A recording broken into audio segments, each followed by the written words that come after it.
Okay, well, thanks for coming. Obviously, a pretty important day, a very exciting day for us as a staff and a program. So we're 20 months in to pretty major rebuild here, and really, really excited about what went down today. So obviously, last year, 3 or 4 months into being here, we had a recruiting class come in, which included Emily Fitzner, which is the first ever Under Armour first team All American in the program's history. So we felt great about that, and obviously Haley Armstrong and is off to a good start and yada yada. But this class has been a class we've been working on for the entirety of the time we've been here. So massive class. We need to replace a good number of players. Obviously, we've got 7 seniors, so bringing in 8. Couple things to note. So 3 of the players will be in the top 100 recruits in the country. That's a first ever for the program. 3 on the Under Armour All American list is another first ever for the program. With that being said, one of the young ladies, Tommy Stockham, who is the number 30 recruit in the country, didn't make that list of first, second, or third team or honorable mention. I think that's more a gross oversight than a reflection. She's one of the best players in the country easily. So I think sometimes the lists are difficult, but that would have been our 4th Under Armour All American for that. And then obviously adding Fitzner. So now you're starting to bank some pretty neat kids. The Tommy Stockham kid is going to be the second highest recruit in program history behind Benson, who was awfully good, whose name's on the wall outside, and a great girl. Obviously still in town. She's an awesome human being and had a great career.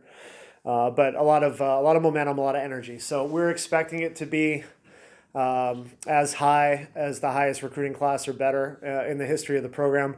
Obviously, 20 months in, it's a huge accomplishment. I want to thank my staff for all their hard work, the players on our current team for the energy that they have. Obviously, Fred Glass and Maddie White, the people who trusted us with the program and said, hey, we'll give you guys a run at this, and hopefully we're making them proud in a variety of ways. But certainly recruiting is something we take great pride in, and I think it's an exceptional class and a great start. And really a transformational class for us because it's going to be the first full class we brought in. So we expect a great number of these kids to come in and compete right away, if not start. And we'll be young, but we'll be exciting and big and physical and fun. And the other thing I will say about the class in general is that they're just great kids. Really, really committed to doing what we're going to do. I mean, it's hard to do. They had lots of options, tons of colleges recruiting them. They know the challenge in front of us. They understand how good the conference is. They know we're going to be young for a while, but they're excited. I think they're everydayers. They've got great energy, great attitudes. They come early, they stay late. And collectively, they're pretty excited about the opportunity. So, it's such a long. It's kind of like I tell the staff and the team. It's almost like you see the iceberg, right? And what you do at the office or here in practice is the tip of it. But there's months and months of travel and spending time on the court and evaluating and phone calls and emails and trying to get to the point where you can put a class like this together. So again, I want to make sure that my staff gets the love they deserve. I think Krista and Dan have been outstanding. And Logan, our director of ops, does so much work behind the scene that allows us to do what we do. So exciting day. If you're a Hoosier volleyball fan, it's maybe been a long time coming to get to the point where you see this kind of recruiting class roll in, and I'm excited about it and ready to get going. Where would you put this ranking as far as class for historical purposes for IU? Is this a best class ever scenario possibly? Yeah, the rankings will be out next maybe March or April. I think Indiana's had a couple classes in the 20s. I've got to go back. I'm not sure what 2009 might have been a particularly strong class. Part of this is off of memory, but I've been doing this a long time. In the 20 years I've been around it, this is as good a class as I've seen at a lot of places. I mean, at Penn State, we had the number 1 class in the country before I left, and that organization and that program has great classes consistently.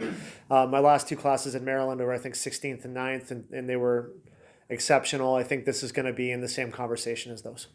I want to talk about Tommy real quick. Yeah. So she was committed to USC, and then some changes happened there, and she decommitted. When did she first pop up on your radar? And what does it mean to get her? Well, I mean, we've known about her for a really long time because she's one of the nation's best players, and she was one of the first kids ever to commit to USC to play beach and indoor. I mean, she's just a phenomenal volleyball player. And then things got more serious probably in our preseason. I think she was looking at trying to find a good fit.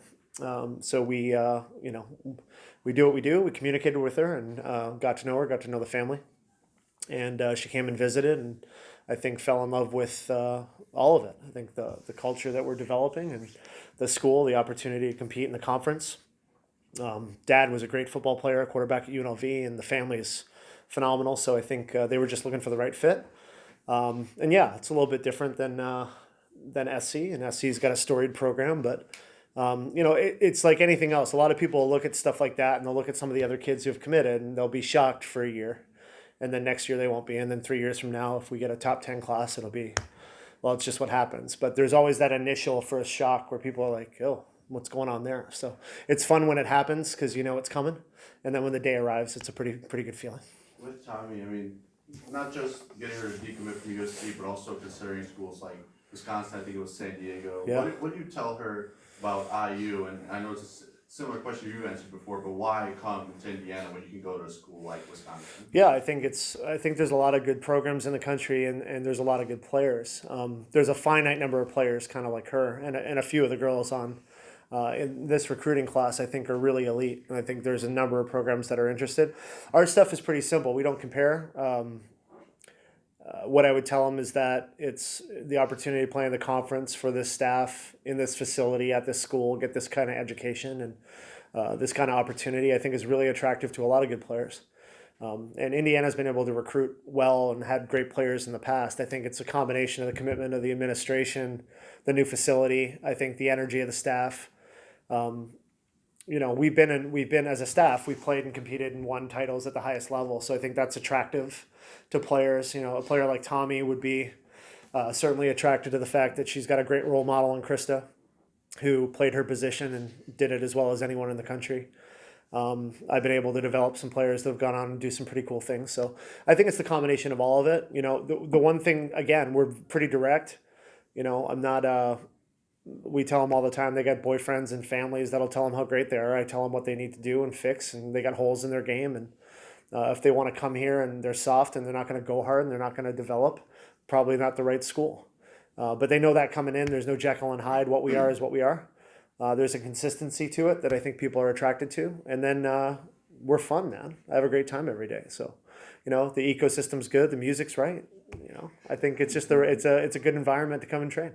You've got a really good core of Bree, Haley, and Fitzner coming back next year. How Yep. do these players coming in fit into those among the others that you have returning? Yeah, well, I mean, a chunk of them are going to start because we lose a lot of upperclassmen and obviously some really good players that are seniors. We'll see. I think the one thing I told them is we're going to develop them as complete players. So not to pigeonhole them. If you're a middle, you could play on the left or the right. I think obviously we brought in some kids who can control the ball, but we brought in a lot of size, and that's exciting because we're going to look a heck of a lot like a Big Ten team in a year, just the physicality of it. And then, what's funny is we'll be really, really young, but it's kind of almost like an Olympic quad or, you bring in kids and then the development when this class is juniors, when Bree's a senior, when Fitzner and Armstrong are upperclassmen, when these kids have had a year or two, we get a foreign tour under our belt. We bring in the next couple classes, which are phenomenal. Like it starts to really build momentum. And that's what's going to be exciting is to see how they develop and how much we can get out of the group. We talked about how difficult the Big Ten is, arguably the best conference in the country. Does this, whether it's intentional or not, send a message to the rest of the conference that Indiana's coming? Well, I think the programs are so good. They do what we do and they worry about themselves. I don't think, I think there's the conference is incredibly difficult top to bottom, and you'll see when the rankings come out, when they come out, most of the conference will have elite level recruiting classes. A lot of them have stockpiled them over years. That's the narrative for me is pretty simple. You look at programs who have had staffs and they've brought in classes over the last 15, 20 years that have all been good. We're 20 months into it. So the good news is that we hit the fast forward button. I think we've caught up to the standard of the conference. And now it's about developing and bringing in the next class and developing. And It's like people ask me with the building. It's great to have it, but we're recruiting 8th and 9th grade kids, like trying to evaluate the top young kids in the country. So it's going to be 3, 5, 7 years until this thing really, really rolls. But it has to start somewhere, and this is a heck of a start. Last couple of years, I mean, you had Bree last year along with Abby Lexi, and obviously this year with Emily and Haley. I mean, the freshmen have come in the past couple of years while you've been coaching here and really had an impact right away, had a lot of playing time right away. I mean, how useful is something like that when you're recruiting players? It's great, and at some point, though, you got to get to the point where a freshman can come in and be freshmen, and they can develop. It's a lot like baking. You put in the freshmen on the bottom rack, and the next rack is sophomores. You go up to seniors, and the seniors got to burn pretty hot and be great. And then you get rid of them, and you put the racks up, and you launch the freshmen into the bottom. It's hard when the freshmen got to carry a lot of the load. The really good programs have great support, and they sprinkle in a few young players. I think over the next couple of years, we'll probably get really young. But what's good about that is that core will develop, and then hopefully when we start stockpiling these classes, that the young kids come in and the culture's there. Everything that we talk about every day is in place. And it takes a long time to change that too. Just get to the point where all of the systems and how we want things to be are consistent and good, and you get the right kind of players. And that's not to diminish the last couple of years. I think we've won a lot of big matches and had some fun, and I think the kids are working hard. I just think it's like anything else. Next year we'll have 3 players on the roster that we inherited, and the year after that will be the first year that it'll be a team that I've recruited. So, that'll be year 3 going into year 4. So it takes time, and the kids who are here have bought in, they're working hard. So it's a good mesh. The class covers a remarkable swath of the country. Basically, every region of the nation is covered. How are you guys able to do that, and how does that help kind of spread Indiana volleyball? Because you talked about getting the program known nationally. Well, first of it is, I think, being in it for a while, so we've got a lot of connections across the country. That's number one. Number 2 is an incredible amount of work, and it would be anyone in the conference and at this level. I think what people don't understand is the volume of travel, how intense it is to get the high school practices, club practices, all the big tournaments all over the country. And between January or February and